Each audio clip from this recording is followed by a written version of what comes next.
Emergency में उनकी तबीयत ख़राब हुई है, 6-7 किलोमीटर दूर गौनीछेड़ा लेके जाएंगे बस स्टैंड तक, फिर वहाँ से गाड़ी बुलाएंगे, फिर गाड़ी आएगी उनको लेके यहाँ से जो सबसे नियर बाय जो हॉस्पिटल पड़ता है वो पड़ता है सतपुली में।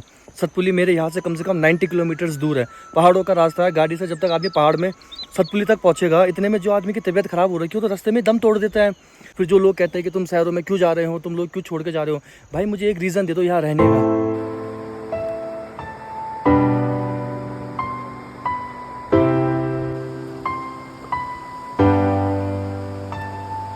स्वर्ग में यह गांव बसा हुआ है, आप देख सकते हैं बादलों के बीच में बिल्कुल गांव में भी आपको लेके जा रहा हूं।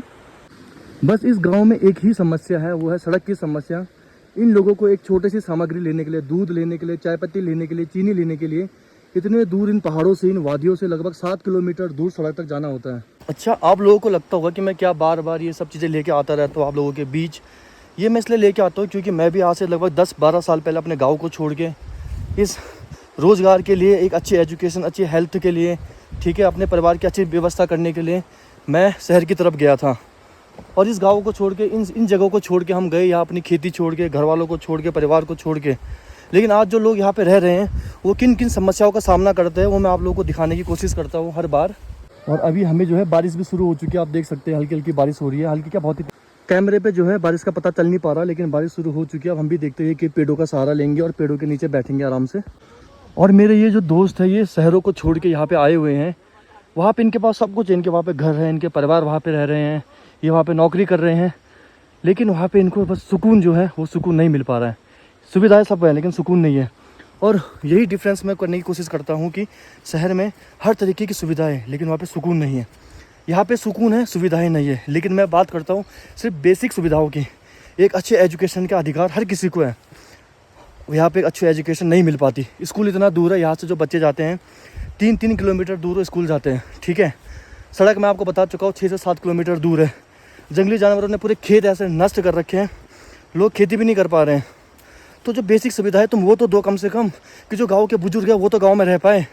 अब गाँव के बुजुर्ग भी गाँव में नहीं रह पा रहे हैं क्योंकि वो अकेले हैं, बच्चे हम लोग हैं, हम लोग बाहर शहर में नौकरी कर रहे हैं। और दोस्तों बहुत ही तेज़ बारिश शुरू हो चुकी है गाँव पहुँचने से पहले। गाँव बिल्कुल सामने दिखाई दे रहा है। तो हम सब लोग अभी इन पेड़ों की, इन वृक्षों की छाँव में अभी खड़े हो रखे हैं। ये है प्रकृति, प्रकृति का आशीर्वाद। अब वो बिल्कुल सामने आपको गाँव दिखाई दे रहा होगा, ऊपर ग्राम पजेड़ा, बस वहाँ हमें पहुँचना है। लेकिन तो दोस्तों मैं आपको लेके पहुँच चुका हूँ उस गाँव में, लेकिन बहुत तेज़ बारिश हो रही है। हम लोग काफ़ी देर तक रुके हुए थे, लेकिन ये बारिश रुकने वाली नहीं है। तो हम सोच रहे हैं भीगते हुए इस मौसम में चलते हैं सारे भाई। अब चले जा रहे हैं। फ़ोन मैंने बड़ी मुश्किल से बचाया हुआ है अपना।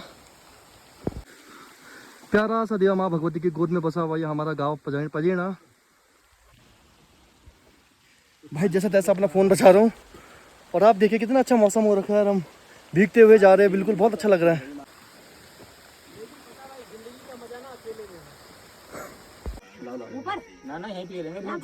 ना बू हमें खड़े खड़े पी लो बस आराम से। आप छोड़ दो, पकड़ लेंगे। लो आपने भी नहीं नीचे है। हाँ तो ले आओ तुम भी ले आओ। हाँ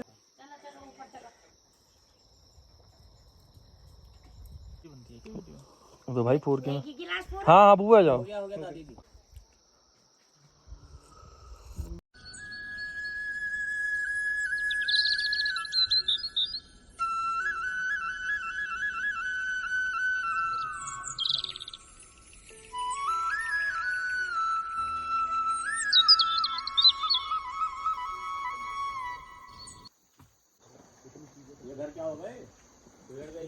अबे यार सब बस भाई ऐसे खाली होते जा रहे हैं।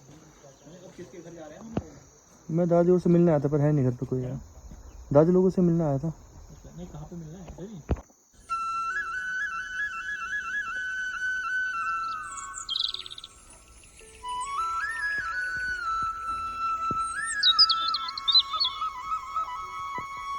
जैसे दोस्तों मैं पजड़ा गाँव से अभी गया था, आपने देखा दादाजी के साथ बैठा हुआ था। तो जो दादाजी वो थोड़े से मतलब बीमार है, थोड़े से क्या काफ़ी बीमार है, उनकी आंखें भी कम देखते हैं, वो कान भी नहीं सुनते हैं, ठीक है।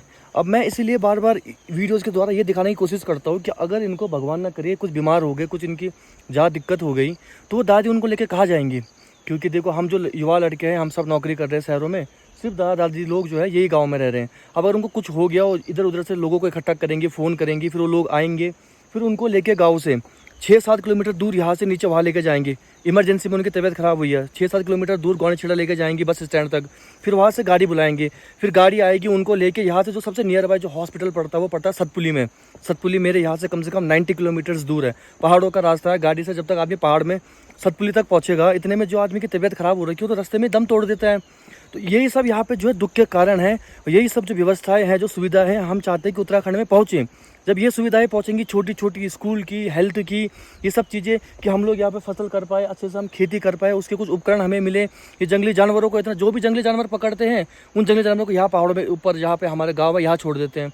तो ये सब चीज़ें हैं। अगर सरकार इन चीज़ों पर ध्यान नहीं दे रही है तो हम यहाँ पर करेंगे क्या, कैसे हम यहाँ पर रहेंगे?